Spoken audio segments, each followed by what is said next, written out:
गंगा नदी उत्तरी भारतीय महाद्वीप के मैदानी इलाकों की महान नदी है। हालांकि आधिकारिक तौर पर और लोकप्रिय रूप से हिंदी और अन्य भारतीय भाषाओं में इसे गंगा कहा जाता है, लेकिन अंतर्राष्ट्रीय स्तर पर इसे इसके पारंपरिक नाम गंगा से जाना जाता है। प्राचीन काल से यह हिंदू धर्म की पवित्र नदी रही है। अपने अधिकांश प्रभाव में यह एक चौड़ी और सुस्त धारा है, जो दुनिया के सबसे उपजाऊ और घनी आबादी वाले क्षेत्रों में से एक है होकर बहती है। इसके महत्व के बावजूद इसकी 1560 मील 2510 किलोमीटर की लंबाई एशिया या दुनिया की अन्य महान नदियों की तुलना में अपेक्षाकृत कम है। हिमालय से निकलकर बंगाल की खाड़ी में गिरती हुई यह भारत के एक चौथाई क्षेत्र को बहा देती है और इसका बेसिन करोड़ों लोगों का भरण पोषण करता है।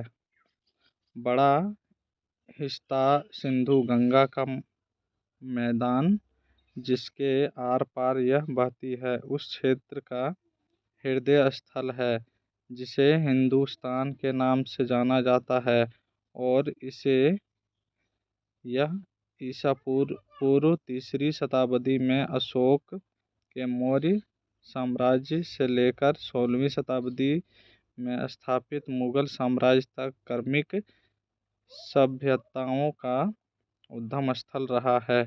अपने अधिकांश प्रभाव के लिए गंगा भारतीय क्षेत्र से होकर बहती है। हालांकि बंगाल क्षेत्र में इसका बड़ा डेल्टा, जिसे यह ब्रह्मपुत्र नदी के साथ साझा करता है, ज़्यादातर बांग्लादेश में स्थित है।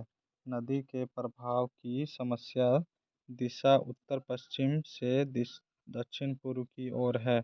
इसके डेल्टा पर प्रवाह सामान्यतः दक्षिण की ओर होता है। गंगा चीन के तिब्बत स्वैत क्षेत्र की सीमा के भारतीय हिस्से पर दक्षिणी महान हिमालय से निकलती है। इसकी 5 मुख्य धाराएं हैं: the Bhagirathi, the Alaknanda, the Mandakini, the Dhauliganga और पिंडर। सभी उत्तरी उत्तराखंड राज्य के पहाड़ी क्षेत्र में उगते हैं। उनमें से 2 मुख्य धाराएं अलकनंदा दोनों में से सबसे लंबी है, जो नंदा देवी के हिमालय शिखर से लगभग 30 मील 50 किलोमीटर उत्तर में निकलती है, और भागीरथी जो लगभग 10,000 फीट 3,000 मीटर से निकलती है। हिमालय के ग्लेशियर के आधार पर समुद्र तल से ऊपर एक उपहिमनद पिघलने पानी की गुफा के रूप में जाना जाता है। गंगोत्री स्वयं हिंदू तीर्थयात्रा के लिए एक पवित्र स्थान है। हालांकि गंगा का असली स्रोत यही माना जाता है। गौमुख गंगोत्री से लगभग 30 मील 21 किलोमीटर दक्षिण पूर्व में देवप्रयाग में अलकनंदा और भागीरथी नदियां मिलकर मुख्य धारा बनाती है।